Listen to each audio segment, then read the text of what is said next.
आज की कहानी को सब्सक्राइब करें और बेल आइकन को दबाना बिल्कुल भी ना भूलें।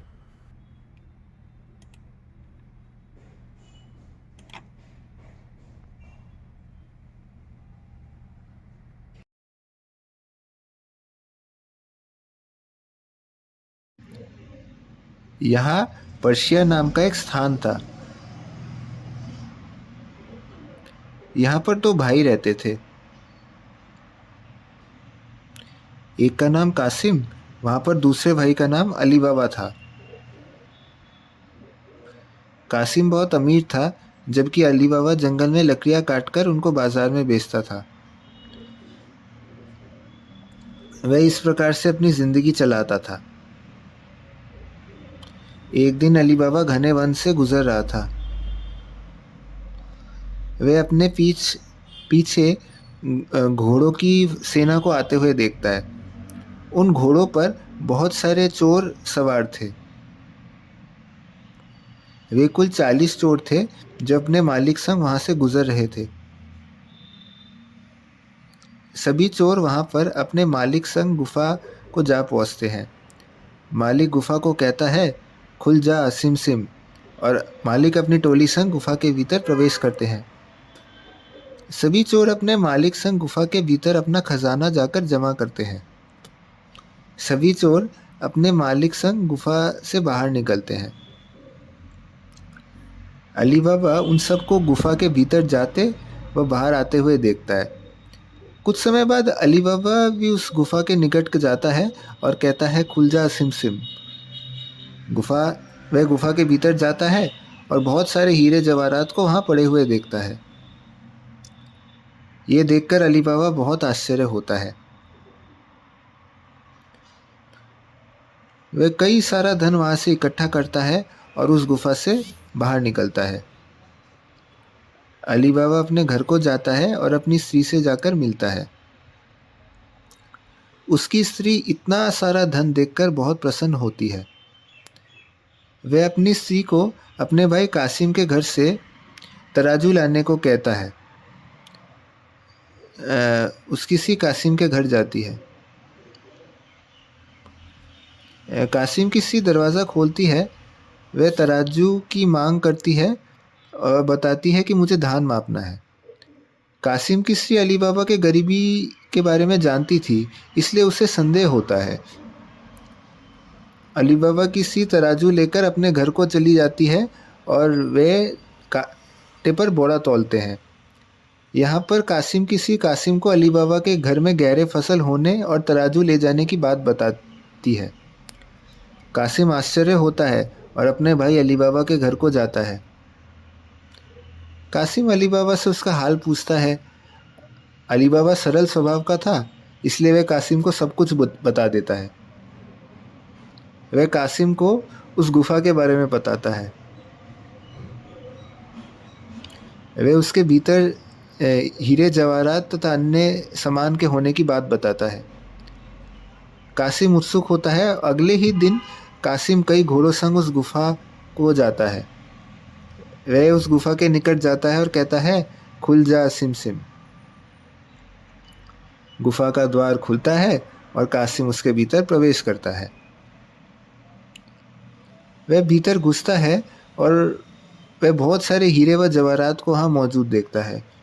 वह चौंक जाता है और हीरे जेवर और धन को इकट्ठा करने लगता है। वह धन इकट्ठा कर बाहर निकलने को जाता है। तभी वह गुफा के द्वार के निकट पहुंचता है और वह भूल जाता है कि गुफा के निकट उसे क्या कहना है। मालिक अपने चोर संग उस गुफा को पहुंचते हैं। ये कहते हैं, खुल जा सिम सिम, और द्वार खुल जाता है। वे उसके भीतर घुसते हैं और तभी वे कासिम को वहाँ रंगे हाथ जेवर इकट्ठा करते देख लेते हैं। मालिक कासिम का वध कर देता है और अपनी टोली संग वापस लौटते हैं। कई दिन बीत जाते हैं मगर कासिम अपने घर को नहीं लौटता है। कासिम की स्त्री अली बाबा के घर को जाती है और अली बाबा भी चिंतित होता है और उस गुफा की ओर जाता है। वह गुफा के भीतर प्रवेश करता है और कासिम को मृत देखता है। वह बहुत उदास हो जाता है और कासिम को अपने संग घोड़े पर सवार करता है और कासिम के घर को दोनों चलते हैं। कासिम की स्त्री यह देखकर बहुत आहत होती है और उसकी स्त्री गहरे सदमे में आ जाती है। उस गहरे सदमे के कारण कुछ दिनों के बाद वह भी चल बसती है। कासिम के घर में मार्गिना नाम की नौकरानी थी। वह भी अली बाबा के घर में काम करने की मांग करती है। वह अली बाबा के घर काम करने लग जाती है। अगले दिन मालिक फिर से अपने चोरों की टोली संग गुफा को जाते हैं। वह गुफा के भीतर जाते हैं और वहाँ पर वह कासिम का शव गायब देखते हैं। मालिक क्रोधित होता है और किसी को गुफा के बारे में जानने का संदेह करता है। पूरी सेना पर्शिया शहर में तलाशने को जुट जाते हैं। मालिक अपने चोर सहित शहर के कोने कोने तलाशने लगते हैं। वहाँ पर एक मोची था जिसके पास एक चोर जाता है और उसे उसका हाल पूछता है। वह उससे पूछता है, उस मृत व्यक्ति के बारे में वह पूछता है। मोची उससे कासिम नाम से पहचान कराता है और कहता है कासिम अली बाबा का बड़ा भाई है और वह पीछे के पहाड़ी में रहता है। मालिक अर्धरात्रि के समय उस पहाड़ी वाले घर को जाता है जहाँ पर अली बाबा रहता था। वह उसके दरवाजे पर एक निशान बनाकर चला जाता है। मार्गिना बहुत बुद्धिमान थी। वह दरवाजे पर बने निशान को देखती है और उसे संदेह हो जाता है। वह चोरों के यहाँ पर आने की उपस्थिति को जानने लगती है। मार्गिना इसी क्षण अपने पास के घरों के दरवाज़ों में भी एक जैसा निशान बना देती है। उस रात्रि को भी मालिक चोर यहाँ पर आता है और वह भी आसपास एक जैसे निशान देखकर हैरान हो जाता है। मालिक इस बार उस घर को अच्छी तरह से पहचान कर जाता है। अगले सवेरे मालिक चोर अपने साथियों को तेल के बड़े डिब्बों में घुसा कर ले जाता है। वे सभी घोड़े के पीछे बांध कर ले जाता है। मालिक चोर तेल व्यापारी के वेश में अली बाबा के घर को जा पहुंचता है और वह उसके घर में एक दिन का शरण मांगता है। अली बाबा का दिल बहुत बड़ा था, इसलिए वह अपने घर में उसे आश्रय देता है। मार्गिना भीतर के कमरे में जाती है और उन डिब्बों में से आवाज़ आती है, मालिक क्या हम बाहर आ सकते हैं? यह सुनकर मार्गिना दंग रह जाती है और वह एक तरकीब सोचती है। वह फौरन जाकर तेल गरम करती है और उसे चुपके से सारे डिब्बों में जाकर डाल देती है। इसी प्रकार सभी चोर मर जाते हैं।